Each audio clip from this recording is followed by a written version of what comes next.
Nous avons connu les ironies, les insultes, les coups que nous devions subir matin, midi et soir, parce que nous étions des nègres. Qui oubliera qu'à un noir, on disait tu, non certes comme à un ami, mais parce que les vous honorables étaient réservés aux seuls blancs.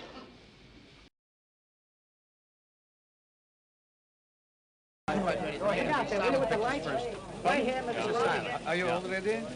Just a second, they're making silence, Mr. Lee. Yeah, see you. Quiet.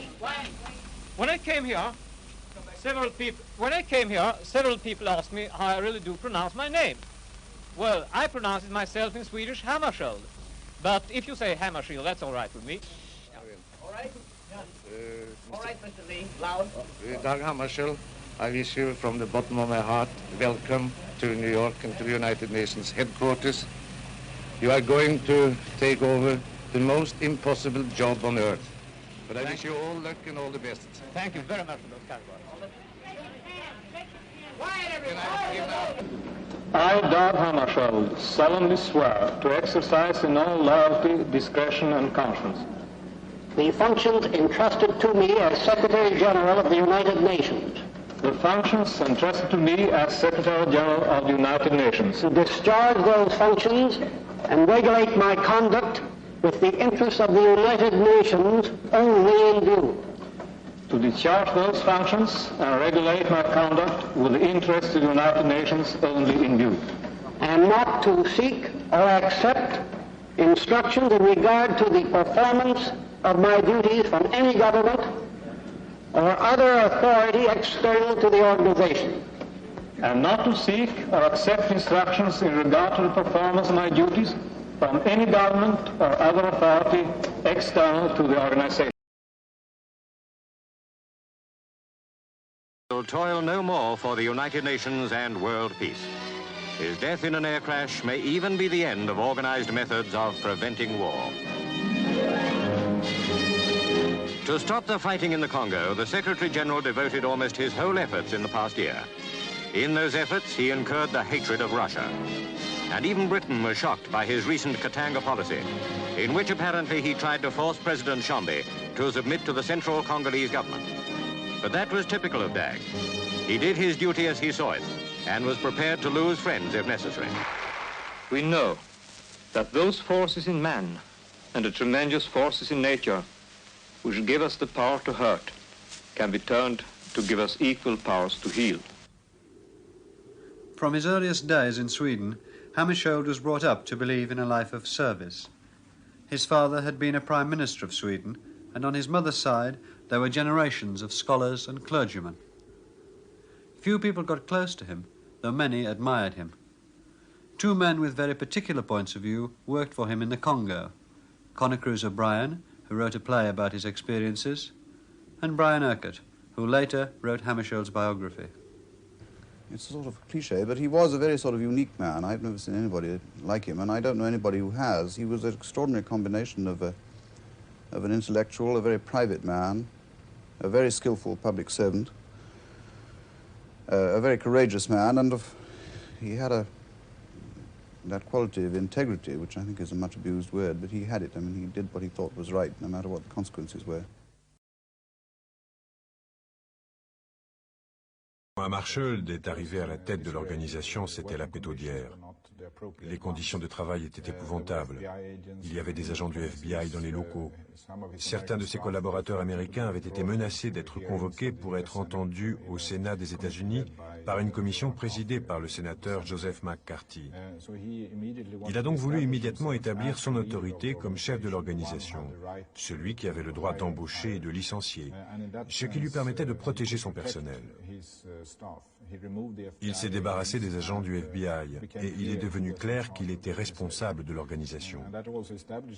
C'est aussi cela qui a établi l'intégrité de l'organisation vis-à-vis du monde extérieur. Il était très clair que c'était une organisation internationale respectueuse de sa charte et dont il employait l'article 101 comme base de ses actions. I'm here to serve you all. In so doing, I shall count on your understanding, on your advice, and on your will to give to what I have to say the attention that it may deserve. I'm animated by a desire to meet all problems with an open mind. It is for you to judge how I succeed. It is for you to correct me if I fail. There was, in those days, there was a phrase, leave it to Dag, which was, became a kind of a slogan. And of course the process was carried to extremes, which finally had very serious repercussions.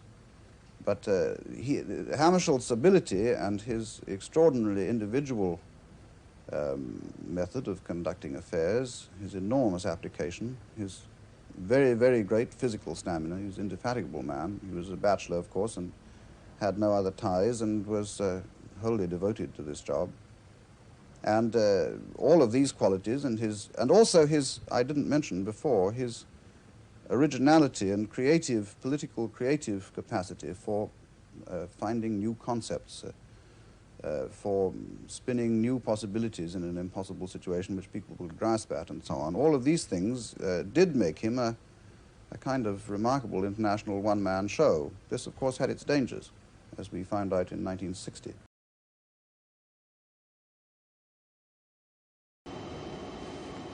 Hammarskjöld recognized that a new mission awaited the United Nations. It stemmed from the emergence of new states in Asia and Africa. With the support of those neutral and non-aligned nations, Hammarskjöld was in a position to break the big power deadlock in the United Nations.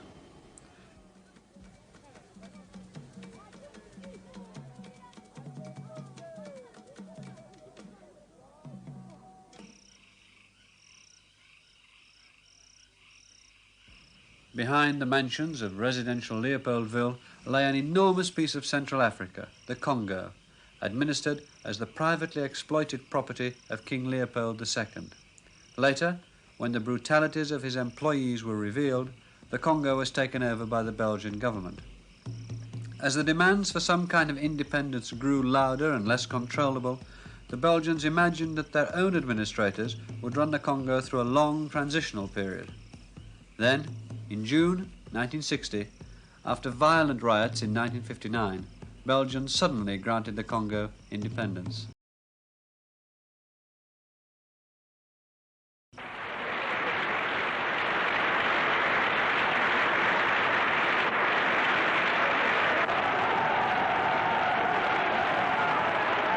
L'indépendance du Congo constitue l'aboutissement de l'œuvre conçue par le génie du roi Léopold II, que le Congo accède ce 30 juin 1960 en plein accord et amitié avec la Belgique à l'indépendance et à la souveraineté internationale.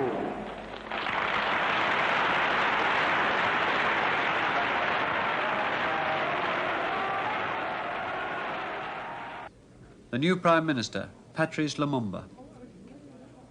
He had been educated in a Swedish mission. He was a firm believer in a unified Congo. At first, he favoured cooperation with Belgium. He was an eloquent and compelling public speaker. Fasse connaître à leurs fils et à leurs petits-fils l'histoire glorieuse de notre lutte pour la liberté.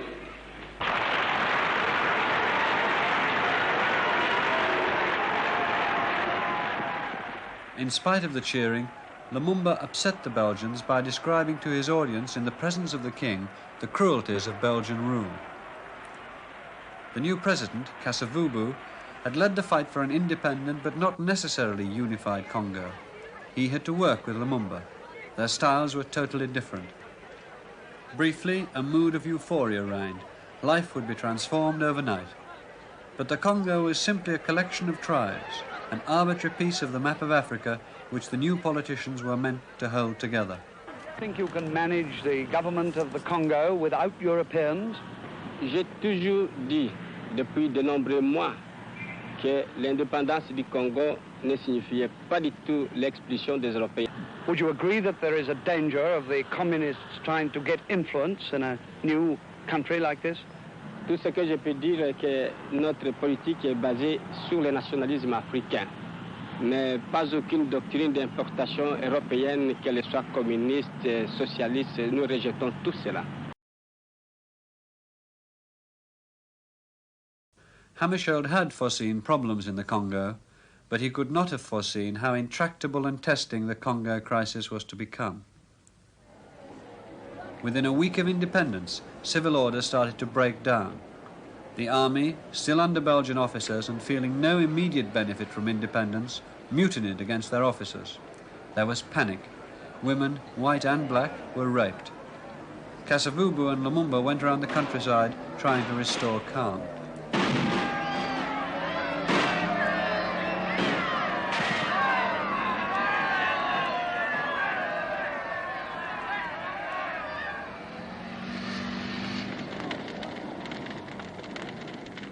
Handsome compensation awaited those Belgian administrators who returned to Europe, so they painted as grim a picture as possible and cleared out. The Congo had been extremely efficiently administered by a bureaucracy of 10,000 Belgian civil servants. They held the state together. When the Congo became independent, there was not a single African officer in its army, not one Congolese doctor or engineer, no experienced Congolese administrators. The country began to fall apart at the seams.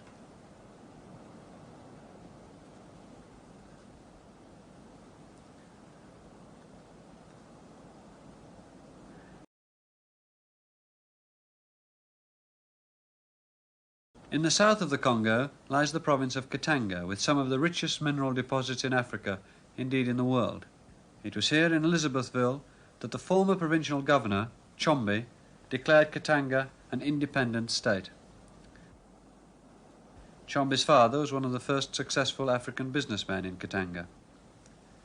Most of the Congo was not a country claimed for settlement, but Katanga, with its wealth and good climate, had developed a colonial society. Katanga's natural links were with Rhodesia.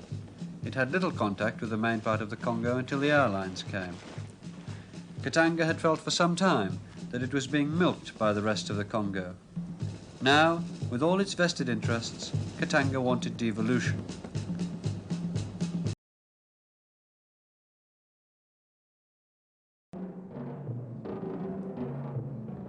Le Katanga n'a pas échappé à la mutinerie de la force publique, ni au pillage par la population. 10 juillet, réaction rapide des forces métropolitaines belges. À Moscou, Nikita Khrouchtchev, le numéro 1 soviétique de l'époque, traite les Belges d'agresseurs. 11 juillet 1960, Moïse Chombe, devant le chaos généralisé, dit-il, proclame la sécession du Katanga. Le Katanga deviendra un État indépendant avec son drapeau, sa monnaie et sa constitution. Cette indépendance durera 2 ans et demi.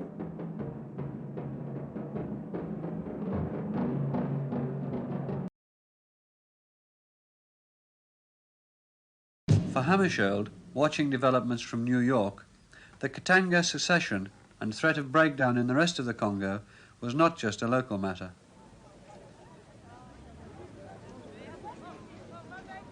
In Leopoldville, capital of the Congo, Prime Minister Lumumba and President Kasavubu prepared to set off for the United Nations. They had asked for technical and military aid to hold the country together and to stop external aggression. Lumumba and Kasavubu had tried to visit Chombe in Katanga, but had been refused permission to land. They claimed that the Belgians were totally disregarding the agreements drawn up at independence.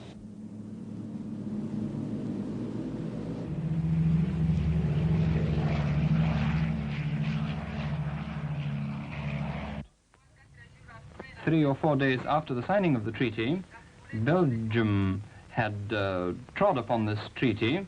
The Belgian government violated that treaty and sent occupation troops into our country on the flimsiest pretext of protecting Belgian citizens. The situation in the Katanga is a stroke prepared for several months in advance by the Belgian government. Mr. Chombe is being used as an instrument of propaganda and as a screen, because the intention of Belgium is to have the Union Minière, and to have a hand in the stranglehold upon our country.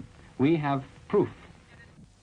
I strongly recommend to the Council to authorize the Secretary General to take the necessary steps in consultation with the government of the Congo to provide the government with military assistance during the period which may have to pass before, through the efforts of the government with the technical assistance of the United Nations, the national security forces are able to fully meet their tasks.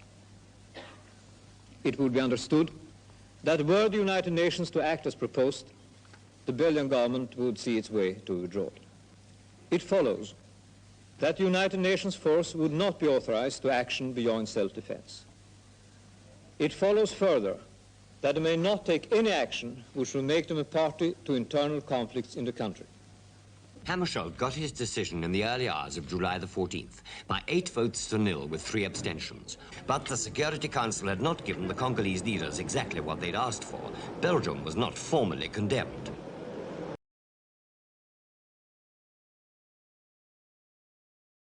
Nous maintenons absolument l'indépendance du Katanga. D'ailleurs, c'est la seule façon, n'est-ce pas, de sauver encore ce qui reste à sauver dans le reste du Congo. Si tout le monde, si les Occidentaux comprenaient, n'est-ce pas, ce que nous avons, ce que nous voulons nous autres, les Katangais, je crois qu'ils pourront sauver le reste du Congo. Pensez-vous que le Katanga indépendant est un État viable? Certainement que oui, mais seulement on nous reproche, n'est-ce pas, que nous voulons conserver toutes nos richesses nous-mêmes. Ce ne sera pas question. Nous voulons bien aider les autres États qui sont pauvres, mais, n'est-ce pas, quant aux affaires politiques du pays, nous voulons les conserver nous-mêmes. On parle de l'arrivée possible des troupes des Nations Unies au Katanga. Quelle est votre position sur cette... Notre position reste inchangée. Vous savez que nous avons, n'est-ce pas, au Katanga, il y a le calme qui règne partout ici au Katanga. Nous avons demandé, moi et mon gouvernement, nous avons demandé l'arrivée des troupes belges. Grâce à l'arrivée des troupes belges, que nous connaissons maintenant la paix au Katanga. Donc si les troupes des Nations Unies viennent ici au Congo, c'est pour apaiser. Je ne vois pas pourquoi est-ce qu'ils doivent venir ici au Katanga quand tout est calme. Oui, vous ne voyez pas pourquoi, mais si malgré tout cela, il y a une décision qui intervient et que les troupes des Nations Unies arrivent tout de même et essaient tout de même d'atterrir au Katanga. Nous les empêcherons avec toutes nos forces. Mais possédez-vous des forces katangaises? Les forces katangaises, oui. Elles existent? Elles existent, oui. Donc en dehors des forces belges? En dehors des forces belges. Donc vous ne voulez pas des troupes des Nations Unies? Pas des troupes, parce que si les troupes des Nations Unies arrivent ici, c'est pour troubler. Il y aura tout le monde qui vont quitter les Katanga et nous allons commencer à voir les chaos.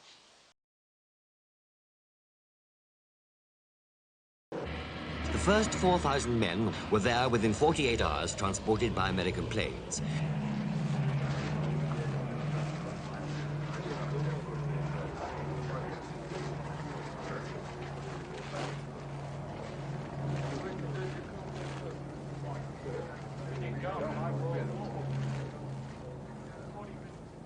Kasavubu and Lumumba returned to Leopoldville from New York. Lumumba's first meeting with Hammarskjöld had not been a success.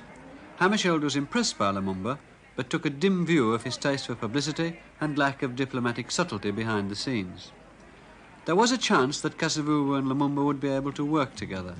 Lumumba respected Kasavubu, but Kasavubu was nervous of Lumumba, who surrounded himself with a mixed collection of foreign advisors, socialist lawyers, French intellectuals and friends of various persuasions. Kasavubu, who trained to become an abbé at a major seminary, often kept silent and would then come up with a sweeping radical proposal or vanish completely from the scene.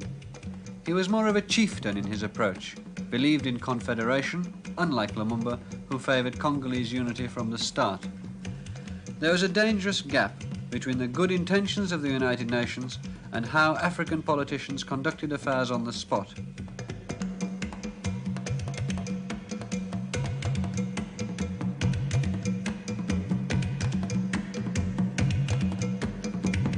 And of course there were a number of things which were extremely ambiguous about the resolution which launched the Congo operation. In the first place, it gave no time limit for the Belgian withdrawal, which was the main object of the exercise at that point. And so we had to set one, which got us into terrible trouble with, not least with the Belgians and a lot of other people, and simultaneously got us into trouble on the other side for not making it fast enough.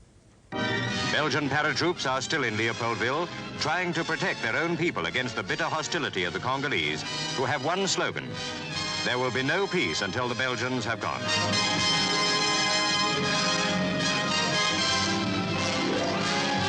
In such an atmosphere, Britain's General Alexander and his United Nations detachment have a difficult enough job. But everyone welcomes them and waits anxiously for more to arrive. The Belgian units are leaving as fast as the United Nations troops come in, taking with them memories they will not forget in a hurry of the fellow countrymen they came to protect, who are still streaming out of the Congo with little more than their lives. Whether the blame lies with African recklessness or with Belgian folly or both, the sooner the United Nations is in control, the better for the Congo and the world.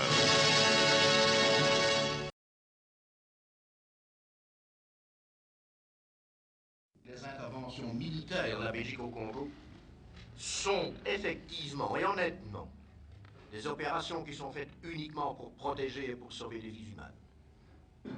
Et dire le contraire, c'est déformer la vérité. Nous nous réjouissons du fait de voir les forces des troupes de l'ONU augmenter. Monsieur Uni a dit ils seront probablement à 9000. Monsieur Hammarskjöld nous a confié que probablement dans quelques jours, on atteindra un total de 12 000. Tant mieux. Parce qu'il faut offrir et garantir cette protection au Congo. Dans ce pays qui, à la suite de l'anarchie organisée, probablement voulue par d'aucuns, sombré en 3 semaines de temps, vraiment sombré, il faut absolument offrir la protection si vraiment on veut obtenir non seulement la collaboration des Belges, mais la collaboration des Blancs en général. Et qui peut, messieurs, douter un seul instant que ce pays pourra seulement se relever avec la collaboration des Blancs.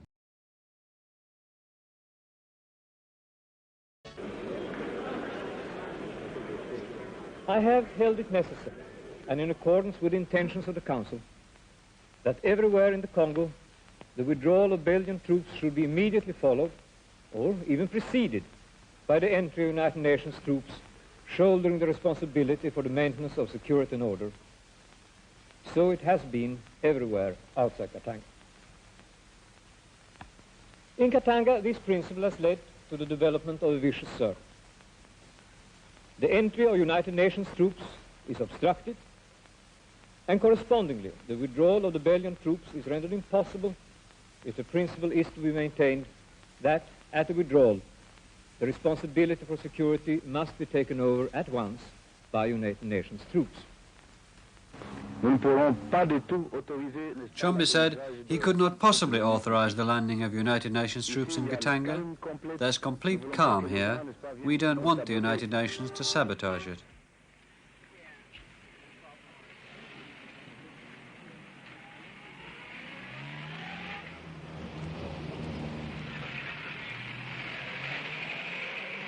The weakness of the Central Congo government made Chombe's position even stronger and more convincing. He seemed to present a plausible case, with the possibility of confederation never ruled out. Would Chombe let Hammarskjöld into Katanga? Certainly. He would like Hammarskjöld to come as soon as possible, and was sending a telegram to that effect.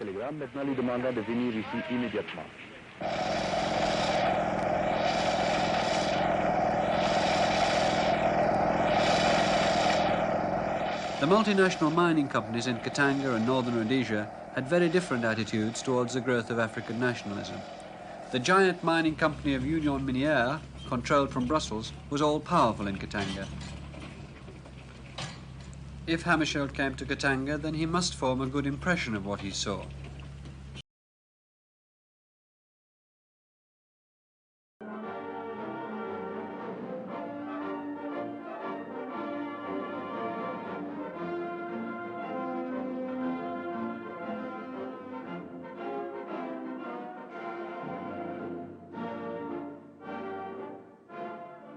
C'est la fin d'une forme de la présence belge en Afrique.